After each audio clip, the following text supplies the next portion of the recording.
जय हिंद दोस्तों, आज हम इस वीडियो में यह जानने का प्रयास करेंगे कि यूपी पीसीएस की परीक्षा कैसे होती है और यूपी पीसीएस की परीक्षा के through SDM, deputy SP, BSA या जो अन्य कौन कौन से ऐसे पद हैं जो इस परीक्षा के थ्रू भरे जाते हैं। तो आइए सबसे पहले हम ये जानते हैं कि यूपी पीसीएस है क्या। यूपी पीसीएस का मतलब होता है Uttar Pradesh provincial civil services. यह एक परीक्षा का नाम है जो उत्तर प्रदेश राज्य क्षेत्र के भीतर जो सिविल सर्विसेज के लोग चयनित होते हैं उनको चयनित होने के लिए इस परीक्षा को क्वालिफाई करना होता है। क्लियर? जब आप यूपी पीसीएस की परीक्षा को क्वालिफाई कर लेंगे तो आप किस पद पर नियुक्त होंगे, यानी कौन कौन से ऐसे पोस्ट हैं जिस पर लोग इस परीक्षा के थ्रू जाते हैं। तो ये पोस्ट जो होती है ये दो प्रकार की होती है, एक गजेटेड पोस्ट होती है और दूसरी नॉन गजेटेड पोस्ट होती है। गजेटेड पोस्ट में आप देखेंगे तो आपके जो है एसडीएम होते हैं, डिप्टी एसपी होते हैं, एआरटीओ होते हैं, फिर आपके बीडीओ हैं, सीटीओ हैं, ट्रेजरी ऑफिसर हैं, डिस्ट्रिक्ट फूड मार्केटिंग ऑफिसर हैं। तो ये जो आप पोस्ट देख रहे हो ये सभी गजेटेड पोस्ट में आते हैं और सभी जो है आपके यूपी पीसीएस की परीक्षा के थ्रू भरा जाता है। इसके बाद इससे नॉन गजेटेड पोस्ट भी इसमें है जो इसी परीक्षा के थ्रू होता है, जैसे नायब तहसीलदार, supply inspector, marketing inspector, labour enforcement officer. तो ये पोस्ट जो है ये नॉन गजेटेड है। हालांकि इनका भी जब एक बार प्रमोशन हो जाता है तो ये गजेटेड पोस्ट की श्रेणी में पहुंच जाते हैं, तो ये भी यहां पर क्या होते हैं, क्वालिफाई करते हैं। ओके, ये बात इतनी समझ में आ गई। अब आइए जानते हैं कि ये परीक्षा होती कैसे है या इस परीक्षा को कराने वाली संस्थान कौन सी है। बात समझ रहे हैं? तो ये परीक्षा जो होती है ये परीक्षा आपकी यूपी पीएससी कराती है। कौन सी कराती है? तो ध्यान दीजिएगा, एक संस्थान होती है जिस संस्थान का नाम होता है UPPSC, Uttar Pradesh public service commission की तरफ से यह परीक्षा आयोजित की जाती है। प्रतिवर्ष परीक्षा आयोजित होगी, सीटों की संख्या आएगी और उसमें यह परीक्षा लेगी, फिर आप क्वालिफाई होंगे। अगर योग्यता की बात की जाए कि योग्यता क्या क्या है, कौन कौन सी इसमें शर्तें हैं, तो योग्यता में मुख्य चीजें जो होती हैं, एक तो आपको स्नातक होना चाहिए। क्या? स्नातक, ग्रेजुएशन, ग्रेजुएट की डिग्री आपके पास होनी चाहिए। किसी भी स्ट्रीम में आप हो तो आपको ग्रेजुएट होना चाहिए। दूसरी शर्त यह है कि न्यूनतम उम्र जो है ये आपकी 21 वर्ष है और 21 वर्ष के लेकर 40 वर्ष तक इसका अपर एज लिमिट है।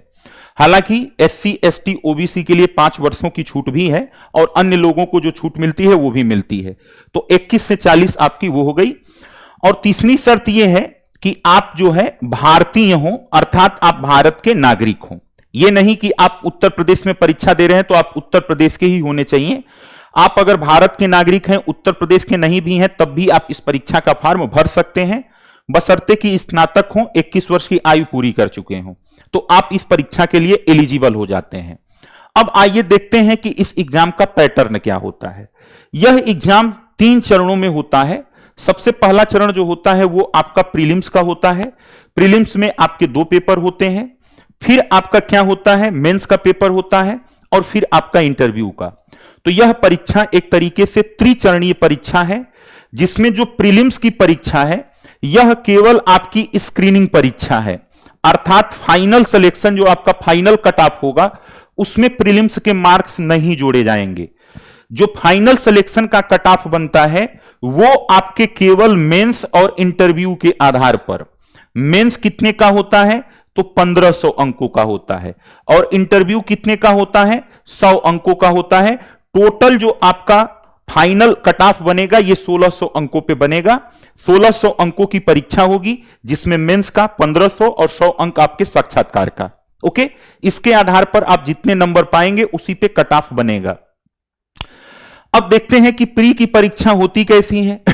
प्री की परीक्षा जो होती है ये वस्तुनिष्ठ होती है। क्या होती है? वस्तुनिष्ठ, मतलब एमसीक्यू। एक प्रश्न रहेगा, 4 विकल्प रहेंगे, एक सही रहेगा, जो सही विकल्प रहेगा उसी को आपको ओएमआर सीट में भरना होता है। प्री जब आप क्वालिफाई कर लेते हैं, मेंस में पहुंचते हैं। मेंस की परीक्षा आपकी रिटेन होती है, इसमें आपको लिखना होता है। ठीक, जब आप मुख्य परीक्षा क्वालिफाई कर लेते हैं तब इंटरव्यू में पहुंचते हैं और ये आपके व्यक्तित्व के परीक्षण की परीक्षा होती है जो कि मौखिक होती है। क्लियर?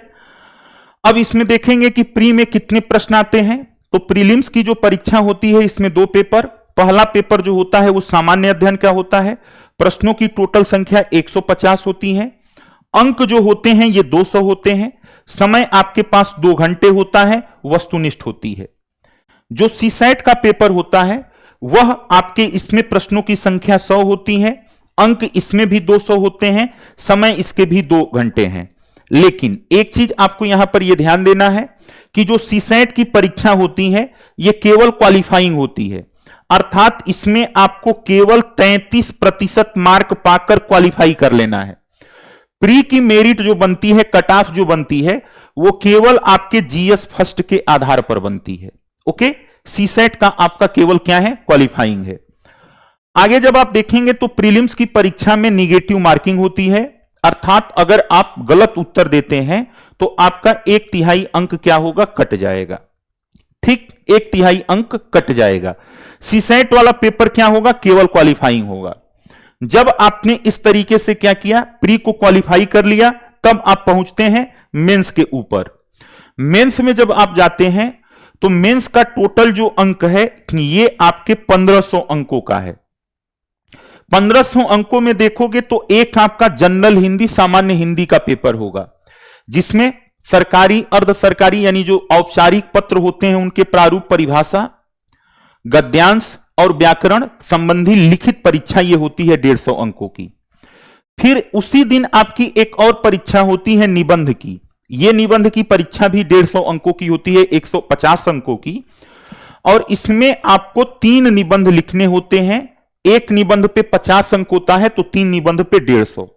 प्रश्न पत्र में टोटल 9 निबंध दिया रहेगा, 3 खंड होंगे, 3 खंडों में से एक एक खंड में से आपको एक एक निबंध लिखना होगा, तो 3 निबंध आपके 150 का हो गया। फिर होता है आपके जीएस का पेपर।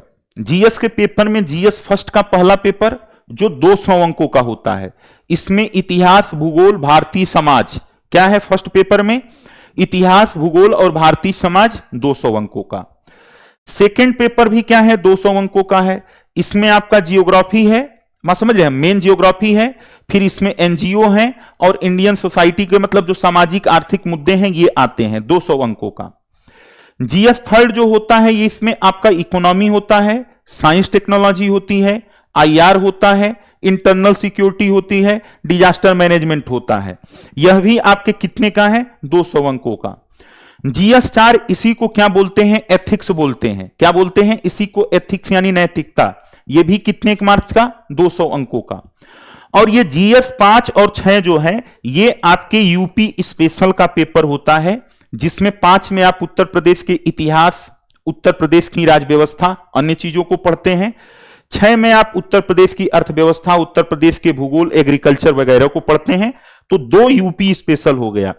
टोटल अंक जो हो गए ये आपके हो गए 1500 अंक। अब इस 1500 अंकों के कट ऑफ पर जो लोग क्वालिफाई करते हैं उनको बुलाया जाता है साक्षात्कार के लिए। किसके लिए, साक्षात्कार के लिए। और ये कितने का होता है, 100 अंकों का होता है। जब आपका साक्षात्कार हो गया तो टोटल 1600 अंकों का पूर्णांक हो गया।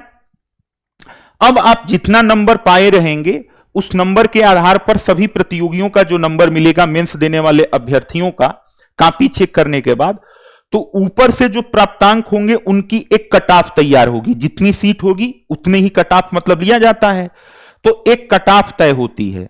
अगर आप उस कट ऑफ के ऊपर आते हैं, मान समझ रहे हैं, तो लगभग कट ऑफ जो जाती है वो 800 से लेकर 850 के आसपास ये कट ऑफ जाती है।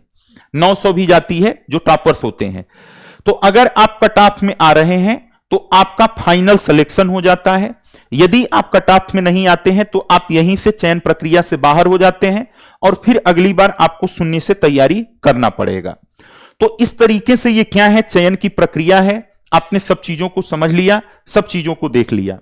अब सवाल ये उठना है कि सर इसकी तैयारी कैसे होती है या इसकी तैयारी कैसे की जाए। तो जब हम इसकी तैयारी पर चर्चा करते हैं तो तैयारी के लिए आपके जो सबसे ज्यादा प्रश्न आते हैं कि क्या हम सेल्फ स्टडी से कर सकते हैं या नहीं कर सकते हैं, कोचिंग करनी चाहिए कि नहीं करनी चाहिए। ध्यान दीजिएगा, आप सेल्फ स्टडी के बल पर बिल्कुल इस परीक्षा की तैयारी कर सकते हैं, आपको कोई नहीं रोक सकता है। सेल्फ स्टडी सबसे बेस्ट स्टडी का माध्यम होता है, इसमें कोई शक नहीं है। लेकिन किसके लिए, उन छात्रों के लिए जिन छात्रों के अंदर डिसिप्लिन है, जो छात्रों जो है जिनका ध्यान भंग नहीं होता है, जिनको डेली मोटिवेशन की जरूरत नहीं पड़ती है, अगर उन्होंने एक बार टारगेट सेट कर लिया तो उसके लिए वो दिन रात लगे रहेंगे। तो अगर आपके पास क्या है, आप सेल्फ मोटिवेटेड हैं, आप नियमित रूप से 1.5 साल यानी 18 महीने पढ़ सकते हैं डेली 5-6 घंटे 4-5 घंटे, तो आप क्या कर सकते हैं, सेल्फ स्टडी के थ्रू इसे क्वालिफाई कर सकते हैं। लेकिन अगर आप सेल्फ स्टडी नहीं करते हैं तो आपके पास विकल्प आता है किसका, कोचिंग का। कोचिंग का लाभ क्या है, कोचिंग का लाभ यह है कि इससे आपके अंदर कंटिन्यूटी आती है, यानी आपके अध्ययन की निरंतरता और नियमितता क्या होती है, बनी रहती है। दूसरी चीज क्या होता है, जब आप कोचिंग में जाते हैं तो आपको कंपटीशन के लेवल का एक अनुभव होता है कि किस स्तर का प्रतिस्पर्धा है, हमको किससे लड़ना है और किस तरीके से हमारी तैयारी होनी चाहिए। और तीसरी चीज ये होती है कि कोचिंग में जाने के बाद जो सामान्य लोग अपनी गलतियों से सीखते हैं, कोचिंग में आप दूसरों की गलतियों से सीखते हैं। क्योंकि जब आप सेल्फ स्टडी करेंगे तो सेल्फ स्टडी करेंगे, कोई आपसे गलती होगी, उस गलती को जब आप उसको भुगत लेंगे तब आप उससे सीखेंगे कुछ। लेकिन कोचिंग में जो लोग सिखाने वाले होते हैं, इन गलतियों से गुजरे हुए लोग होते हैं, और वो क्या करते हैं, वो अपनी गलतियों का उदाहरण देके आपको बताते हैं कि ये काम आपको नहीं करना है, नहीं तो इसकी डिमेरिट ये है, आपके साथ ये समस्या आ सकती है। तो कोचिंग आपकी कहानी को क्या करता है, आसान बना देता है, आपको रेगुलर कर देता है, आपके अंदर डिसिप्लिन ला देता है। ये कोचिंग का लाभ है। ओके, लेकिन कोचिंग कहां पर करें, तो अगर आप सुदूर गांव में हैं, ग्रामीण एरिया में हैं या किसी छोटे शहर में हैं, तो आपके यहां यूपी पीसीएस की अच्छी कोचिंग उपलब्ध हो, यह भी नहीं कहा जा सकता। और तब मजबूरी में आपको अपना गांव और शहर छोड़ के या तो इलाहाबाद या लखनऊ या फिर दिल्ली जाना पड़ता है, जिसकी एक बहुत बड़ी क्या होती है, आर्थिक कीमत होती है। और भारत में या उत्तर प्रदेश में देखा जाए तो इसकी पेइंग कैपेसिटी बहुत कम है, तो सभी परिवार उस खर्च को निर्वहन भी नहीं कर सकते हैं, उतना खर्च भी नहीं कर सकते हैं। तो फिर उनके पास क्या विकल्प है, तो फिर उनके पास विकल्प आता है, आज के दौर में डिजिटल क्रांति के दौर में आप देखेंगे तो एक विकल्प आता है आपका ऑनलाइन कोचिंग का। ऑनलाइन कोचिंग आपके लिए क्या हो जाती है, सबसे बेस्ट हो जाती है, इसलिए क्योंकि ये इसकी एक्सेसिबिलिटी जो है ये आपके गांव तक है। आपके पास मोबाइल है, आप मोबाइल में अपनी हाथ में क्या कर सकते हैं, पढ़ सकते हैं, चाहे आप अपने गांव में हो, घर में हो, शहर में हो। तो आप ऑनलाइन कोचिंग करते हैं तो इससे आपके घर तक कोचिंग पहुंच जाती है। दूसरी चीज, अब आपके गांव में, हर गांव में क्या है, लाइब्रेरी है। तो अगर आपने लाइब्रेरी ज्वाइन कर लिया है तो उसके डाटा का खर्च भी नहीं आता है। आप लाइब्रेरी में जाइए, जिस कोचिंग को आपने ज्वाइन किया है उसकी क्लास देखिए, नोट्स बनाइए, जो कोचिंग से सामग्री मिले उसको दीजिए। ऑनलाइन मॉक टेस्ट भी होता है, ऑनलाइन कॉपी चेक भी होती है। तो आप कोचिंग जैसा अनुभव अपने घर में ले सकते हैं। और दूसरा इसका बेनिफिट क्या है, दूसरा इसका बेनिफिट यह है कि ऑनलाइन जो कोचिंग होती है इसकी फीस ऑफलाइन कोचिंग की तुलना में सस्ती होती है, कम होता है। तो इसकी एफोर्डेबिलिटी यानी वहनीयता, इसको आप आराम से इसको क्या कर सकते हैं, इसके फीस को वहन कर सकते हैं। तीसरी चीज क्या है, आपको अपना घर द्वार छोड़ के, गांव शहर छोड़ के जाना भी नहीं है। जिस गांव या घर में है वहीं पर रहकर आप आराम से अपनी तैयारी कर सकते हैं। तो यह चीज क्या होता है, एक बेहतर विकल्प दिया है डिजिटल क्रांति ने। तो आप क्या कर सकते हो, ऑनलाइन कोचिंग के थ्रू जुड़ के अपनी तैयारी को नियमित तौर पे उसको एक डिसिप्लिनरी मोड में जारी रख सकते हैं। और जो नोट्स वगैरह से संबंधित समस्याएं हैं या जो आपकी क्वेरी है, उस क्वेरी को भी आप वहां पर क्या कर सकते हो, जो है समाधान कर सकते हो। तो ये आपके लिए एक बेस्ट माध्यम हो सकता है। तो ऑनलाइन कोचिंग आपके पास सबसे बेस्ट माध्यम होता है यदि आप सुदूर गांव में या आपकी affordability, purchasing power, paying capacity क्या है, कम है। तो अब सवाल यह उठता है कि आप इतनी चीजें बता रहे हैं तो क्या आरडब्ल्यूए के पास भी कोई विकल्प है। तो ध्यान दीजिएगा कि आरडब्ल्यूए सिविल सर्विसेज पिछले 3-4 सालों से हम लोग क्या कर रहे हैं, सिविल सर्विसेज खासतौर से यूपी पीसीएस और आरओ के लिए मार्गदर्शन कर रहे हैं। और अभी आप देखोगे तो आरडब्ल्यूए का एक बहु जो है प्रशंसित, मतलब जिसमें जो है कि हम जो है फाउंडेशन बैच हमारा है, जिसका हम नाम देते हैं प्रतिज्ञा बैच। तो हमारा प्रतिज्ञा बैच 2.0 आने वाला है। क्या, प्रतिज्ञा 2.0 बैच आने वाला है। यह बैच जो होता है ये आपका क्या होता है, प्री से लेकर यानी प्रीलिम्स से लेकर आपके साक्षात्कार तक पूरी तैयारी इसमें आपको कराई जाती है। और यह बैच क्या होगा, 2026-27 के लिए अगर आप टारगेट कर रहे हैं, 2026-27 के लिए टारगेट कर रहे हैं, तो आप हमारे प्रतिज्ञा 2.0 बैच से जुड़ सकते हैं। यह बैच आपके जनवरी महीने में क्या होगा, जनवरी महीने में यह बैच आपका प्रारंभ होगा और आपके पूरे सिलेबस को आपकी परीक्षा से पहले कंप्लीट कराया जाएगा। इसमें आप नियमित तौर पे हमारे जो विषय विशेषज्ञ हैं उनके संपर्क में रहते हैं। प्रॉब्लम सॉल्व करने के लिए, यानी जो आपका डिस्प्यूट होता है या कोई समस्या होती है उसके सॉल्यूशन के लिए एक डेडिकेटेड ग्रुप बना दिया जाता है, जिसमें एक समय निर्धारित होता है। उस निश्चित समय पर आप अपना क्या करते हैं, प्रश्न रखते हैं, उस विषय का विशेषज्ञ आपकी समस्या का समाधान करता है। साप्ताहिक आपके साथ क्या होती है, जूम मीटिंग होती है। उस जूम मीटिंग के थ्रू हम आपसे फेस टू फेस क्या करते हैं, वार्ता करते हैं और आपकी समस्याओं को दूर करते हैं। हैंड रिटेन नोट्स आपको उपलब्ध कराया जाता है।